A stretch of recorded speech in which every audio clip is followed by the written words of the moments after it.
You like playing the monkey bars in school? You haven't?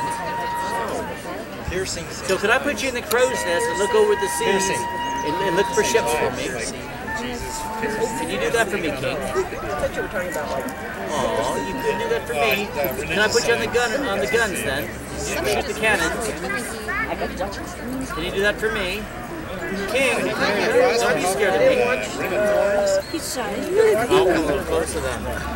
Alrighty then. I know he was hanging, but they said the way they hung him. Can you shoot the cannons for me? Well, before that they did. Actually, it's not on his head. Well, since you're going to do that for me, I have something for you. Yeah, if you What was your hand back down? Jace about Christ?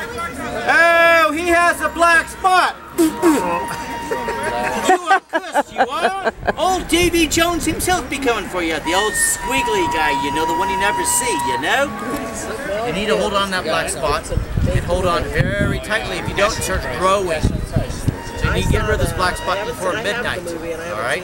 Old Davy Jones be coming for you. You can't throw the black spot on the ground. You can't flush it down the toilet. You need to give it to somebody else. You can't get rid of it before midnight. Give it to Dad. He'll know what to do with it. Dads are good for that. Dads, no walls. No. Wait, see if you get it to somebody else. You can't get rid of it by midnight. Give it to Dad. He'll take care of it. Enjoy your black spot. You're welcome.